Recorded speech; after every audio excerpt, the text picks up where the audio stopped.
Our first time in America was very disappointing. Disappointing? Very disappointing. In what way?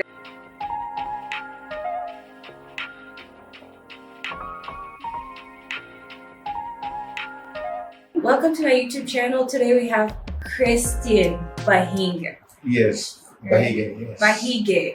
I'm so sorry. You're good. You're good. That's like so hard to say. Yeah. My mouth is doing that. I apologize. No, you're fine. You're fine. But yeah. So again, from like your origin, like, can you speak more on like from the very beginning, Yes. your upbringing, how that was look like for you? Yes.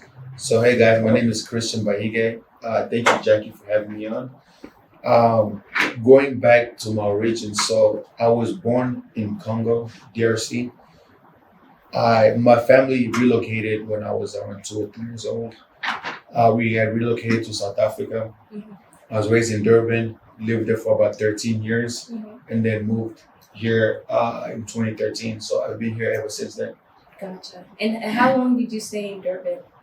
I stayed in Durban for 13 years. 13 years. Yeah, 13 Wow. years. So like that's like pretty much my whole childhood. That must That's have been it. like really fun. Eh? It is nice. It is nice. It is nice and interesting at the same time. You know, Mm-hmm. because when I lived there, it wasn't. I mean, it was good. It's definitely when I'm speaking about as far as like opportunities, Mm-hmm. there I could say there's more compared to Congo. Okay. You know, like and that's why my family moved there for just to get a better life in general. Mm-hmm. So there's definitely more opportunities, but there's also the cons on it of as far as like xenophobia and like other stuff like that. So Yeah. we had experienced that a lot actually, but yeah, overall it was a good experience. Mm-hmm. Yeah. And then, so how was it? Because you came here also, and you had to go to school, of course, right? Yes, yes. So how was the transition? Like, going to school and Mm-hmm. also coming into like, okay, what you like, what you don't like. How was that kind of? Was there any culture shock? For me, not so much because, like I said, South Africa is kind of is very like westernized. Yeah. You know? Yeah. So there wasn't a lot of culture shock, obviously. Mhm. But I did notice how much more opportunities is down here Mhm. compared to even a place where most Africans would consider like a place of a lot of opportunities, like South Yes. Africa. Because the biggest difference I noticed is in South Africa, no matter how much you want to work or how much you want to make of yourself, Mhm. there's still a limitation, Mhm. compared to here where it's like it doesn't matter, everybody is working to get Whatever. like wherever they want to get. But back in South Africa, it was very beautiful country, but it was very limiting to especially a person who wasn't born there. Mhm. So there So- was a big difference there. I And noticed. what kind of limitations did you have to like face when living in South Africa? A lot. So especially if you wasn't born there, you don't have like the right papers and everything like that. You're like like a foreigner. It was very hard. There's a lot of opportunities that we couldn't take care of even because like my brother and I played basketball and we're very talented, but like if we didn't have the papers, we couldn't compete. We couldn't do like certain stuff. So there was a lot of limitations. But like I said, I do not complain because it was definitely better than what we had prior. Yeah. So Yeah. I'm not complaining. I took it as it is, Mhm. to be honest. Yes. Yeah.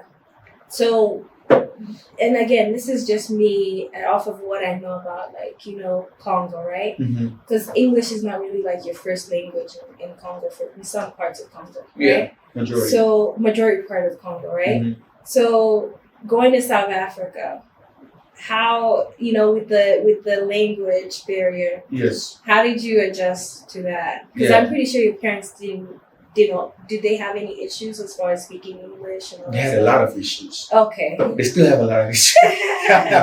But the accents, yeah.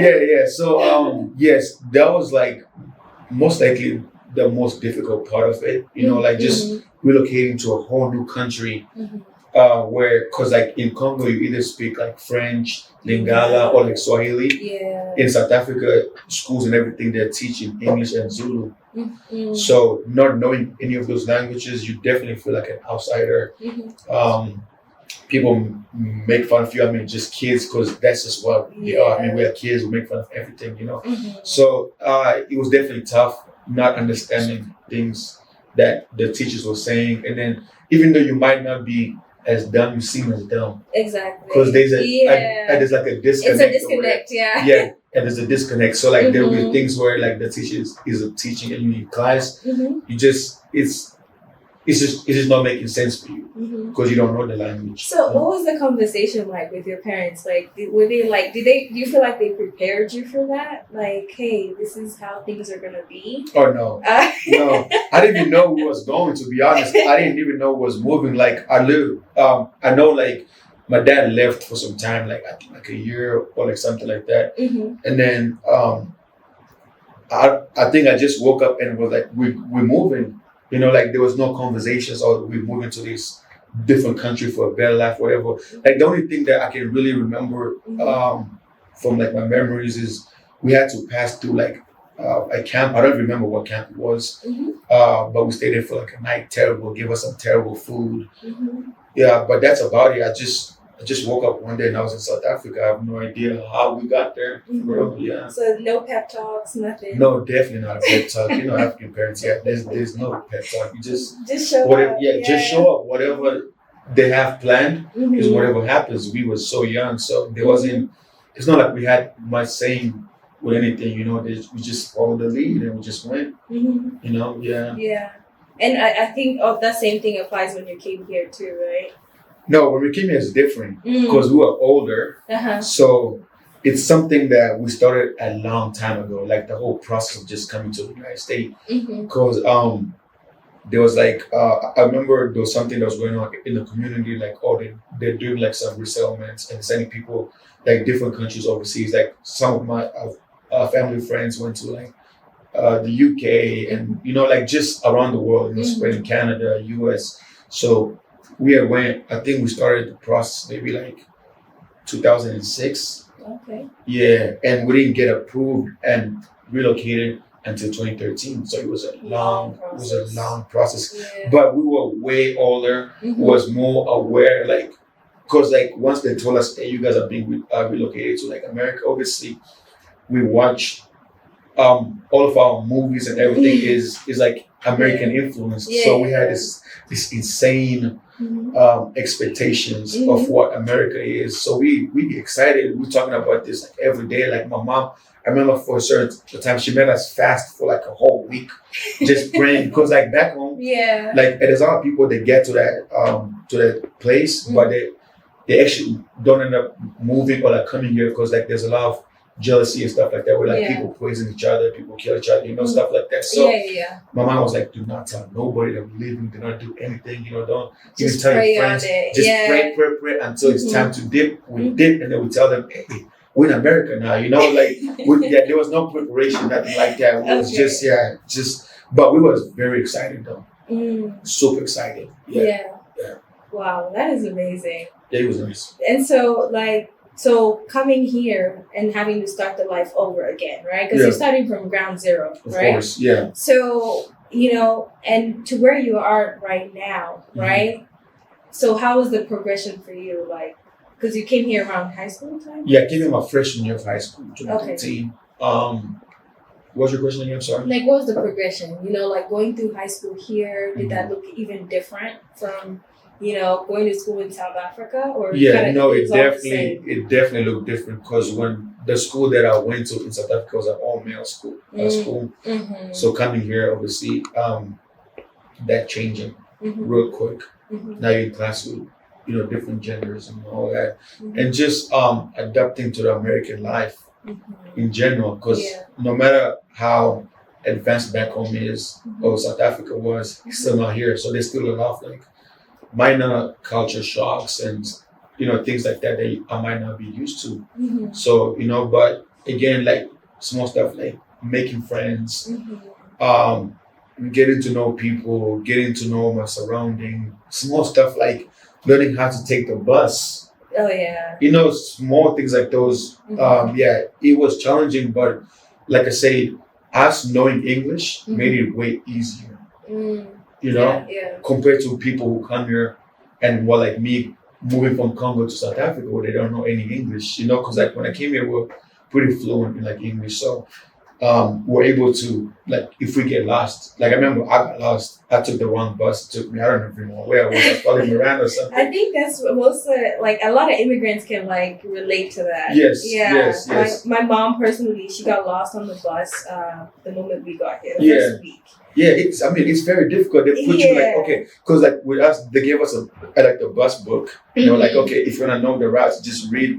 And then we're like, even if you read it, it just wasn't making sense because you got to take connecting buses and all that stuff. So it was very difficult.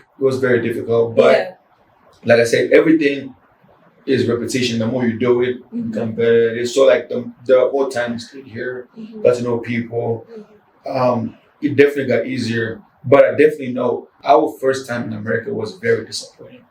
Disappointing? Very disappointing. In what way? Just in general, it wasn't what we thought it was. You know, like, because when you're back home, people tell you, when you get relocated to America, you get there and people, they give you a house, you have like, clothes in a closet, you have everything. You know, it's like, we had high expectations. And we got here, they put us in a terrible apartment. It was like, you know, but like I say, we still appreciate it that we're here. We cannot complain, you know. We just take it and use whatever we have to get to the next step. Everything is a step in school, so yeah. So and now that you're a realtor, right? Yeah. So how did, and also a real estate investor, like, so how did you get to that point of like, okay, it's because there's so many other things that I'm pretty sure like your parents were doing something totally different, right? When it comes to you know, your progression to becoming a realtor, right? How did that come about? Because like you said, your parents did something totally different from what you're doing now. Of course, yeah. It wasn't easy. I definitely know that because like both my older siblings, like my sister and my brother, all went to school for engineering. So I followed that path. I went to college for engineering management. I dropped out a year before I was done. Wow. Yeah, I dropped out a year before I was done. And it's not like I wasn't failing any classes, but like I just knew that wasn't my path. And we know how African parents value school so much. So much, yeah. So much, you know? Yeah. But it was a thing where like I couldn't really explain it to her because there's definitely a disconnect there. They wouldn't understand the life of like running your own business and everything like that because it's very it could be not as a success as we might think, you know? So my mom was, at first, like, she wasn't for it. She was like, yeah, just finish with like your degree, graduate and get a job and, you know, just do what we told you to do. Like, basically what every parent tells their kid, go to school, graduate, get your degree, get a job, a nice paying job, and then, you know, just have kids, get married, and, you know, keep it moving. So that was her initial plan for us, you know. But I just decided to take a different route, and the reason why I did is because I had met a lady that was helping us when we was buying, like my family was buying like the first like house, and I was going on like showings with her and everything with her because it was her and her husband, and I got to really like the business of like not being in an office and actually being out there and connecting with people, getting to meet people and really seeing how much of a difference or how much happiness you bring to people when they get to buy the house. That was very big for me because like I seen how my mom was super excited when we bought her first house. You know, just think about the story from moving from Congo to South Africa. Like it was like my family is like a family of like 8, including like my mom and dad at that time. We're all living in like one room, you know. So to coming to America and building everything from ground up to buying a big house, so you know, it was like a dream come true for her. So the American dream, pretty much. So she was super excited. She was super excited. She was very appreciative to the realtor. Like she was referring her all these other people. Like, yo, you guys come and get renting is like you're just throwing money away because it's not going towards anything. But so she was very like, she couldn't wait to tell her friends about it so they could also buy houses. So like, I was like, I want to be a reason for that too. I want to be a reason to somebody for that. Like, put the same smart into like different families, which I have in the last 3 years of me doing real estate. But there was like the major reason why I even got into the business. But it was very hard convincing my mom to be okay with me switching from engineering to real estate. She became super okay with it. Obviously, when she started seeing like the fruit of the labor, like how well I'm doing everything. She like now she was still asking me, okay, when you went back to school? Like, and this is like my first year when I was in like real estate, because the first year, like real estate is a commission based business. So if you don't sell, you don't make money. You know, like there's people in business for a whole year, so you're still working like every day, but you're not getting paid. So I went through that too. Like towards like I got into real estate in April. I didn't close my first deal until December. Wow. Yeah, so that's like 8-9 months. Yeah. So between that's a long period, of course, right? Yeah. So I'm pretty sure like she came to you and she's like, "Hey, Christian." She did. No, she mostly did, but she wasn't as pressed because I was still working like a different job, to like an overnight job. Like I was still doing like caregiving at that time. So I was still working and getting enough money to like take care of my bills and like, you know, like the basic necessities and stuff like that. So and I was still in school. So she wasn't as like, you know, she thought I was just doing real estate as a part-time thing. So she didn't really care. Like I'm still in school and everything like that. Where it changed is when I decided to go full-time. Like when I dropped out of school, I went full-time into real estate. That's when it was like, okay, a different conversation now. Like, okay, why are you going into real estate full-time? It's like people are not making that much money in real estate because an average agent only sells like 35 houses a year. You know? So she was like, I don't think you should leave your major to go do real estate, you know, all that. But she came around. She's 100% okay with me doing like more businesses and that stuff like that. She never asked me in school no more. Yeah. Now she's okay with it. She's perfect. She's my biggest supporter. I love that. Yeah, she loves me, so I can't complain.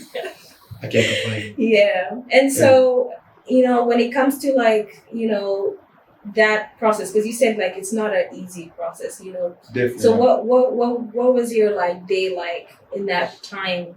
Because you're working another job. Yeah. You're still going to school. Yeah. You're still pursuing real estate. Yes. When did you say, okay, now I can go full time? Like, what made you get to that point?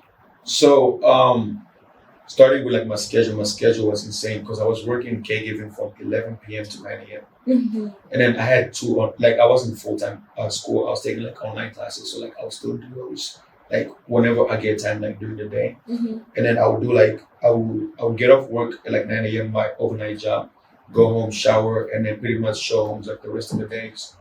Like, and then have get home around like 6-7, shower, eat, and go back to work. So that was like my life. I was outside the whole day, just, you know, working pretty much. Yeah. Okay. And so when did you say, okay, now I'm gonna go full time? Like, because you know, there's someone out there who's wanting to join this or like basically do real estate. As a realtor. So if they want to do that, when do you think is the right time for them to say, okay, let me just go all in on this? Yeah, I feel like it's different for everybody. Me personally, I figured out like the reason why because like real estate dropout rates is like 87%. It's very, very high. Like it's a very competitive field or like business in general. Especially in Arizona, I think they have over 60,000 agents. We have a lot of agents all competing for like the same job. So it's extremely competitive.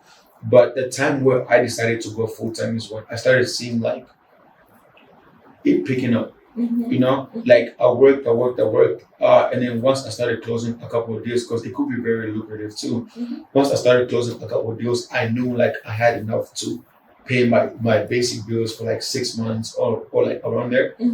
I was like, okay, let me really leave like this overnight job and really take a risk and go full time into real estate. So I had some money saved. I wouldn't suggest a person just leaves, because that's the reason why a lot of people drop out of real estate. Because like if you're working 6 months to a year and you're not making anything and you just leave your job, bills still have to get paid. You know? So people put themselves in a corner to where it's like they have no choice but to drop out and actually go back to working, you know. But if you have like if you're doing like a separate job, like overnight job, it's not easy, but it's just something that you have to sacrifice, you know. Yeah. So once I had enough funds like to cover my bills for like 6 months around there, that's when I was like, okay, let me really focus on like real estate. Let me leave like because I left my overnight job too. I left my overnight job. I left school. Everything I was like 100% into real estate, and that's when I really seen like my like business tripled or quadrupled in a year. So yeah, it was a very good decision. Okay. And so, so what's the earning potential for you, like, as far as like someone who wants to get into it? Like, what should they expect? Just starting out. I would also like you to touch on like the activity that is needed to reach that that amount, right? Yeah. So in your perspective, like, what do you think is needed? So as far as earning potential, it is endless. You Okay. make as much money as you want to make. You know, like I have friends who making like $700,000-800,000 a year. So it's like the income is endless. It all depends on how much work you want to put in. Yeah. But just to give you guys like an estimate, so an average house in Arizona is like, let's say like 300 to like 350, and that's Tucson. Obviously it's more expensive in like Phoenix. On a house like that you can get like a 3% commission, which is anywhere like my regular commission is around like maybe $10 to like $15,000 every house that you like sell.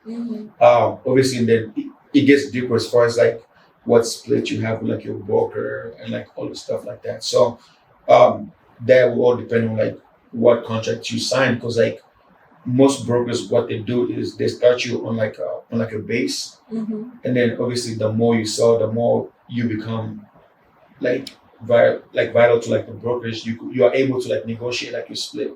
Okay. You know, yeah. So it will all depend on like what split people have, but it's very lucrative. Okay. It's very lucrative. Gotcha. And so what's the process for someone who's looking to get started with this? Like, from the top, like, okay, what's the first thing? If they want to get started, they're like, okay, I've heard Chris talk about this, and I want to get started tomorrow. What's the first step that they should take? I would say the first step is to reach out to a person who's already in the business. Okay. You know, because there's a lot of information that they can give you that other people will not give you. So just reach out to a person that is already in the business. That's step one. Step two, you have to go to school for it. So you have to go to school to get licensed as a realtor. There's a lot of good schools in Arizona. I personally went to Bahinge School of Real Estate. Yeah, so take the classes. You gotta pass like the school exam and the state exam. You know, there's a lot of steps over there. And then I would say another thing that a lot of people miss out on is as soon as you get into the business, definitely get a mentor. Okay. Yeah, it's very, very, very crucial. You have to get a mentor. So do you have any recommendations as far as like the school part? Like, what schools can people like? Yes. Yeah, and there's a lot of schools. Even if you just look it up, like I said, I went to Bahinge School of Real Estate, which have different. They have like an online class. Like you could take the classes online. You could take it in person. There's another Arizona School of Real Estate, which is in Phoenix. Yeah. That's great too. And then if people are watching from like different states, you just look it up on like Google, like real estate schools near me, and they'll pop up, and then you just, you just go from there. Okay. And so, like you said, getting a mentor, right? Yes. So, what role has you having a mentor? Like, how's that affected your business? I feel like I would say maybe 40 to 50% of my success is a credit to us, like my mentor. So I got a mentor as soon as I got into the business. Well, not right away, but like I got into the business, and then a couple months in, I got a mentor. And just the amount of information they have, the amount of connections they have, because real estate is a connection-based business. You know, who you know, what contractors you know, because we need all this stuff to like better serve our clients. So like, let's say you're my clients and you're looking for a plumber or an electrician. I have all this concept of people that I can connect you to make your life easier, which is what makes me a great agent. You know, so definitely get a mentor, and the whole point of them is like you avoid a lot of mistakes that you could make, which are very costly. Like as far as real estate, a lot of realtors get sued, like a lot. Wow. Yeah, you get sued a lot because Okay. you're helping people with like the biggest transaction of their life. You're dealing with like so much money and everything like that. So yeah, there's a lot of realtors get sued. Like we literally in our brokerage we have a lawyer just for that. Yeah, Gotcha. yeah. So we get sued a lot. So having a mentor will also help you avoid a lot of mistakes that you can make as a rookie or as a newbie in the business. So I wouldn't say look at it as you're losing money because like a lot of people when they get into a business like they don't have enough money to pay a mentor. You know, so you have to find creative ways to add value to them too. You know, because that's the biggest thing. Like nobody is willing to help you unless you're adding value to them. Sure. You know, Yeah. so what I did was like at that time I didn't have the money to pay my mentor, so I had worked out a deal with her where like I would show her houses because like she was like one of the top agents in like Arizona. It's like I would show her houses. I would be there when like she's writing contracts and like other stuff, just learning. And then a way that I would pay her is like if I get a deal and I close, we'll divide it 50%. For like the first 5 houses. So I ended up like paying her for like a mentorship, maybe like $20,000 for like a mentorship. But like that's just a creative way I came about because like I knew I didn't have $20,000 to pay her up front.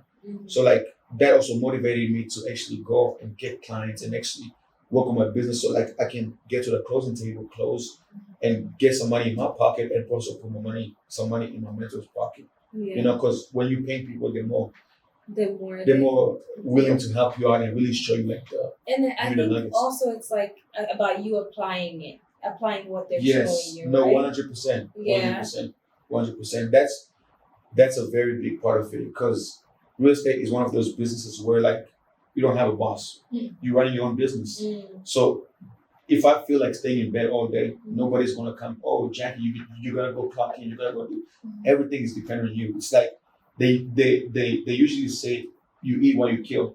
True. That's what real estate is. If So you don't kill, you starve. Sounds like more like self-discipline, right? Where you have to be super disciplined, super disciplined, because there's a lot of days you're lazy, you don't feel like going to work, and if you have a regular like W2 job, you have a person that will call you like, "Hey, Jackie, you need to come to work. You didn't show up." Like you have people who will hold you accountable, but in real estate, nobody's holding you accountable. Everything you're doing is on you.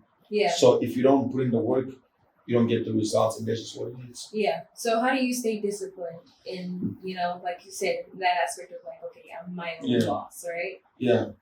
Me personally, like I have set like different milestones that I have to hit, like age milestone and like just months, years milestone.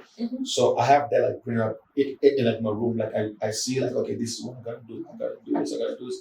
So just seeing that every day motivates me. Like I know I'm nowhere close to where I want to be. There's a lot of I've probably just scraped like the surface. I'm nowhere close to it. So just seeing that and like my family, my family keeps me motivated. My mom, people around me, and just wanting better for myself. Because like I've always known, like there's just living here. It's like I mentioned at the beginning. It's endless opportunities. Yeah. Like you literally could be anybody that you want to be, why be small. True. True. Yeah. So that's what motivates me. Okay. And so like as far as because you started buying houses yourself, right? I just started. I bought a house. You just started, yeah. Yes. You just started doing that, right? So how was that process? Because it's one thing to do it for other people, but it's another process to do it for yourself, and like the responsibility that comes with that. Yeah, so, I feel like it was very stressful, and it made me give more respect to my clients because it's extremely stressful as far as like going through like the whole process, knowing that this deal could fall. Anytime. And not just. And I think that's just the real estate world, right? Yes. Anything could just happen. Yes, and the bad part is not just the deal can fall anytime. You can lose your money anytime. That's what gets stressful because like you put a lot of money up front, like your earnest money, deposit, like all that stuff, which is like a lot of money. In like most cases, like above like $5,000, Mhm. you could literally make a mistake. Like I have had clients to where it's like they're good, and it's the day to close, and like let's say like their daughter that was on a loan goes to dealers and get like a credit card. That literally happened. I'm telling you, story. It happened. It happened. You know, I stuff think like that. that's like the worst nightmare for any realtor. It is. Yeah? It is insane, and not even that. Like from like you've already started buying stuff for the house. You're already feeling like the new house spirit and everything like that. And then for the last day where you're supposed to sign and get your keys, they're like, unfortunately, we cannot close because you open up a new credit card or your credit score dropped or you made a mistake. Then you got fired at work. Now you change your job. So it's just knowing that like the deal is not closed until you have keys. Pretty much. Okay. So it was very stressful. Yeah. So what was the intention with the investment property you bought? What was the idea behind that? Well, just buying property. I mean, there's a lot of things that I plan on doing with it. Okay. But like, I got to a point where like I just want to buy at least one property every year. You know, because like they're always saying, it's impossible to build more land. Sure. You know, they'll never make more land. They'll never make more. It's like, well, whatever we have is just getting smaller. Yeah. You know, like we know life is getting super expensive. Just compared to like from the time I came here, where rent was like, you could easily find a house for like $400-500. Now the same house you paying like $1,700 rent in the same property. You know, so it's just getting harder, and you have to get into a mindset where like I don't want to work for people my whole life. You know, like I want to have different sources of income which will be paying me without me, you know, still having like my freedom to travel and do all this stuff. So like there's a lot of things that I'm trying to do with like the home. Like obviously like my long-term goal is to get a license for like group homes and like, stuff like that. But like right now while I'm still in the process just renting it out, there's a lot of stuff. Yeah. There's a lot of things you can do with it. Okay. And so, you know, 10 years from now, like where do you kind of see yourself? 10 years from now. 10 years from now. That's a long time. I know. That's a long time. I don't know. I feel like if I haven't say anything, I'll be limiting myself because just I keep in mind like I've only been into the business for like 2.5 years, and my life has changed completely, and that's just 2 years. Yeah. Now imagine 10 years. I literally do not know. I definitely know.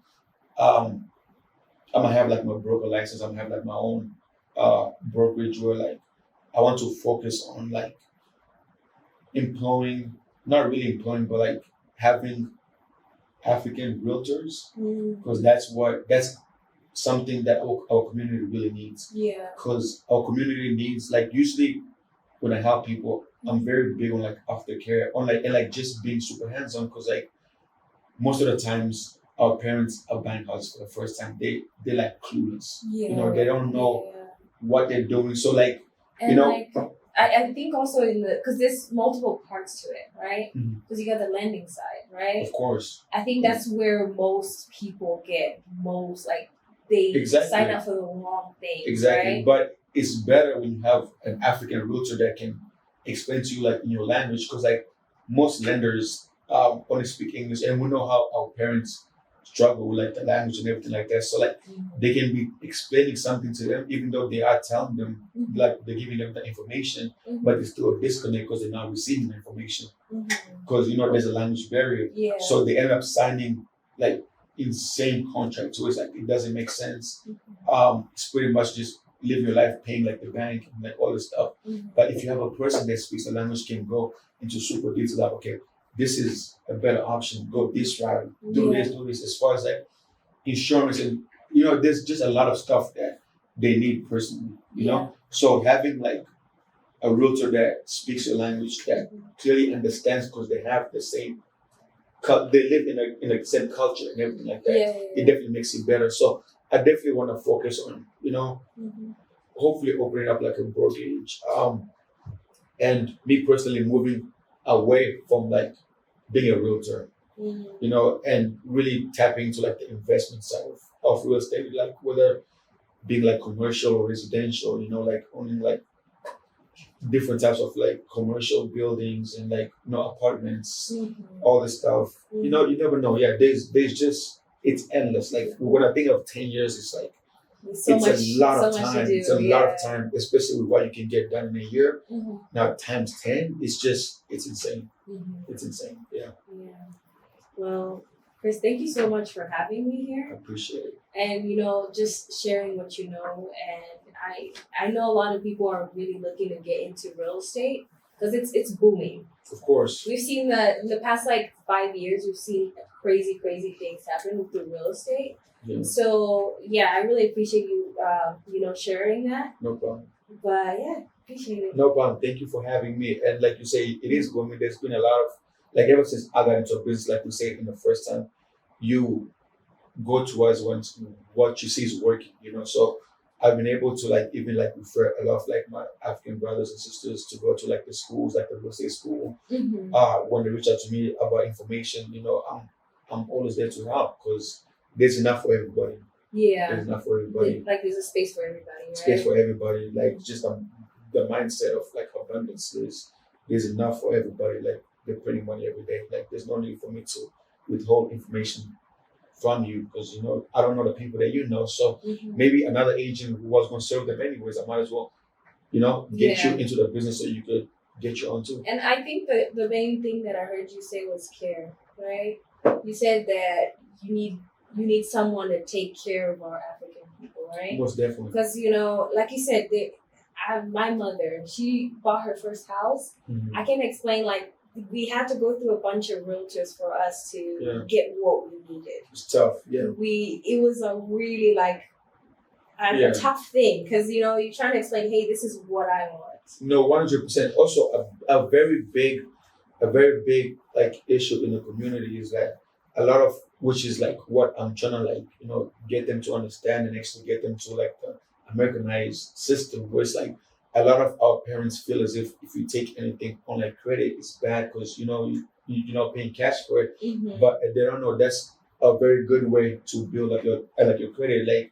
Having the actual cash is I wouldn't say pointless because I do have a lot of people that come to me and they have enough money to buy a house, but they don't have the credit for it.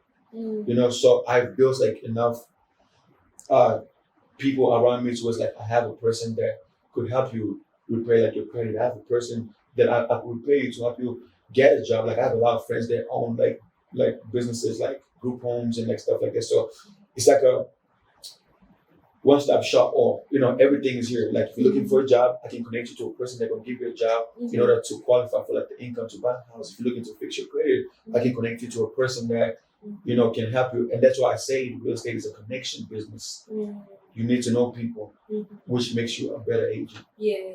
Most definitely. We find ways to help each other. Thank you.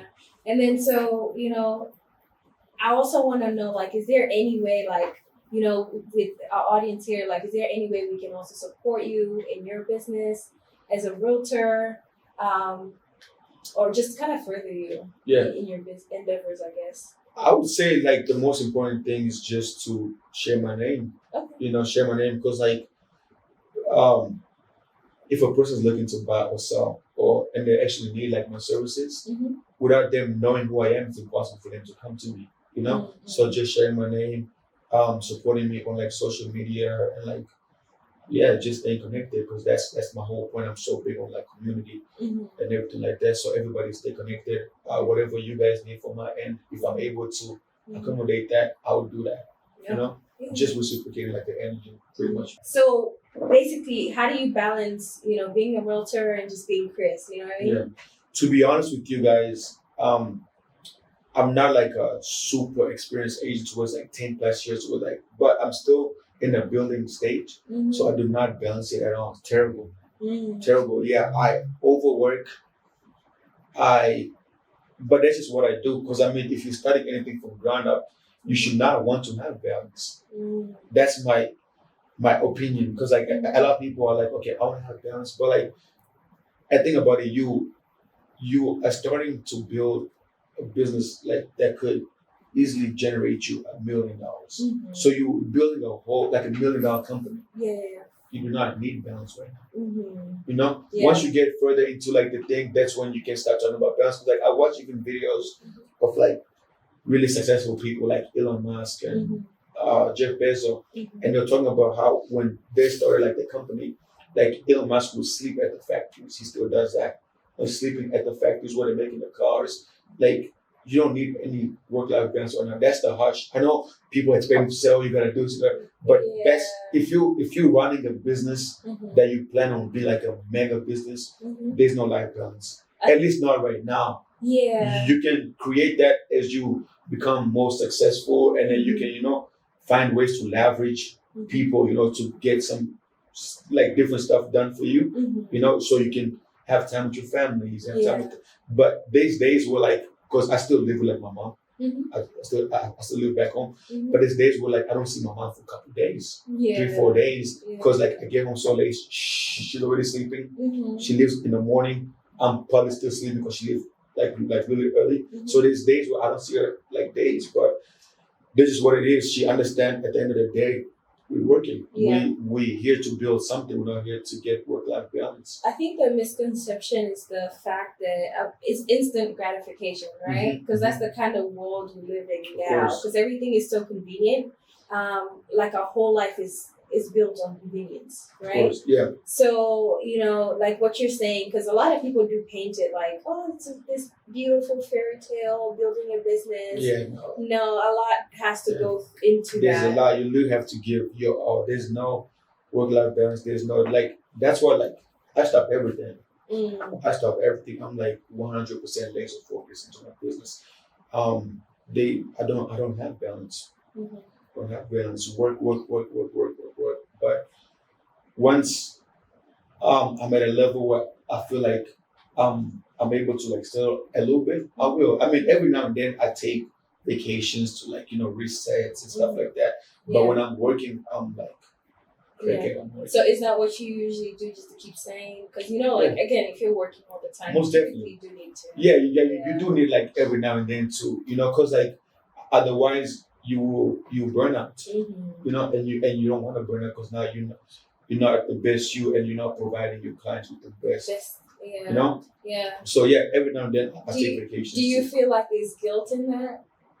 What do you mean? A lot of people feel, as far as like being a business owner, you feel that guilt, especially when you're in a position of like, okay, you're in charge of so many people, of course, right? So if you're the person, the bottleneck for the business, and then you take some time off, you don't feel that guilt. No, you definitely feel the guilt. Yeah. Because you have a lot of people that are relying on you. Like even right now, like most of the time when I'm on vacations and like I have like very close clients and stuff like that, they want to see a home right now because like a home will be active right now and probably pending tomorrow or like the week after that. They need the attention right now.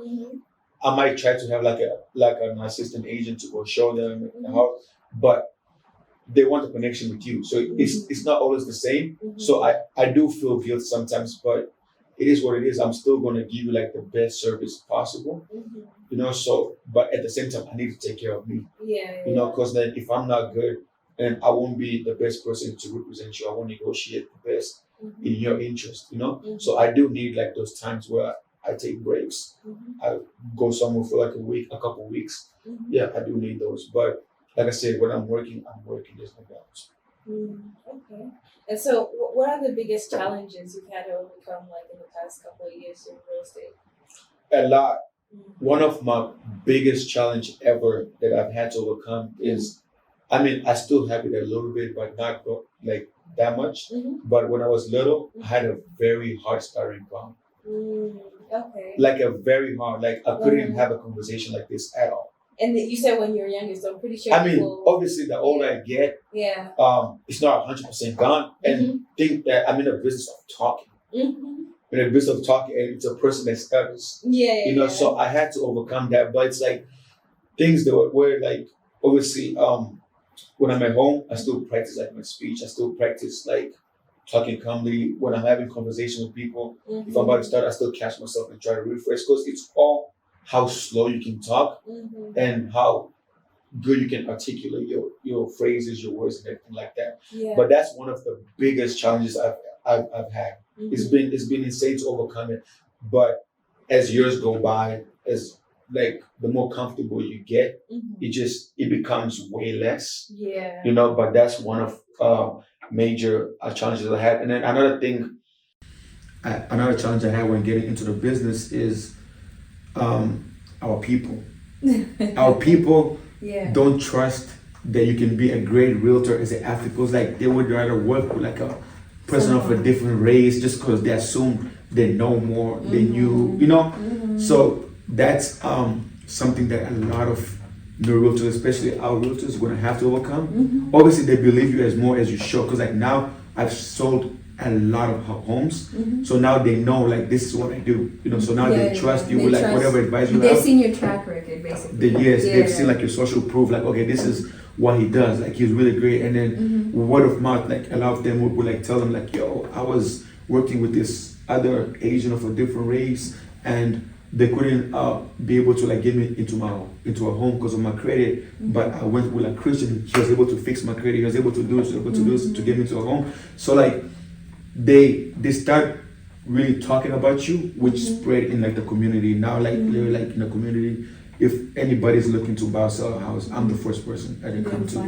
They'll find me. Like I have people, like I'll go to events, I have people I've never met in my life, like, oh, Christian, you're the one that like you do like real estate, you're the one that do this. So it's like just spreading the word so I can better serve them. Yeah, those were like two of the major things I had to overcome, but definitely the stuttering. And I'm still working on that. But I'm great now, I can really talk, so.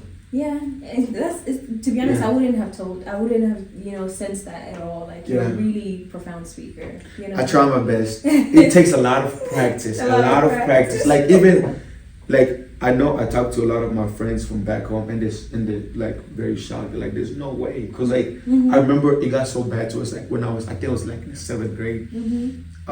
We're doing like a talent show in like class, and I had to tell a joke. I had a really good joke.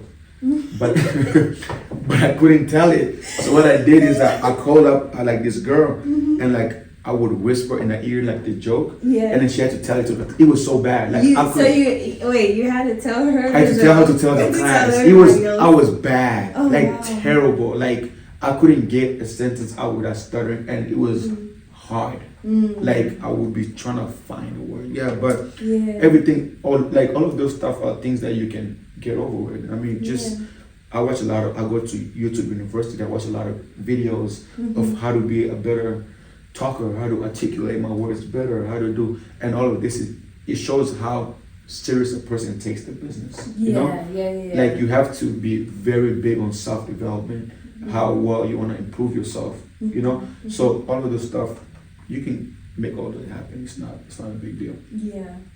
And so, is anyone in your family now, like, you know, just seeing your success? Is anyone like, maybe I should get into this real estate thing? Have you had? My sister is a realtor. Oh, okay, my older sister. Because you said you had a lot of siblings. Yeah, so my sister actually changed because obviously she stopped like the whole engineering because she got married. You know, I gave birth time. You know, it's not like running your own business where you can just jump back in. You know, so she was living in like North Carolina, got license over there, but her husband is in the Marine, so like they moved down here, so she has to get re-licensed for like Arizona. But my sister is a realtor, which she'll be joining like my team in maybe I think she's starting a class in like a month. So in like a couple months, like 3 months or so, she'll be joining my team too. And my brother's still doing engineering. My little sister also is in school for accounting. All the stuff. My little brother, he's in high school playing basketball. He's really good. He has a couple of scholarships already. Yeah, so we're all doing what we can do. Yeah, it really sounds like it. Yeah, trying to make moms proud. Yeah, that's amazing. Yeah. Wow, Chris, that was amazing. Thank you so much for making the time. Do you deal with any investors? I do. I actually have friends who are investors as well. Send me deals. So I do. No, I do deal with like investors. Is it easier? Is it a little bit? It's definitely not easier. It's definitely way more challenges because. In what aspect? Investors, I love them because I am one myself, but obviously they're looking. Oh, let me just say we. Let me not, separate them. We looking for the best deal possible in order to make exactly. So it's like I have friends where like I feel bad. Like I remember I went to one of the appointments with like my investor friend, and it was an old lady. She's been living in the house she said for years, like 50 plus years. Like this is like a family home, and her husband passed, and she was looking to sell the house. And we, you know how investors do, we get in there, we're like, It looks horrible. The Terrible. rolling. I'm giving you like $200,000 below, you know. So I felt bad, but like I said, we're in a business of eat or you get ate. It's just what it is. Yeah, you know, yeah. that's just what business we're in. So, but yeah, no, I love investors. Yeah. Awesome. That was awesome. Perfect. Thank you. I appreciate it. Appreciate it. Thank you guys. Yeah.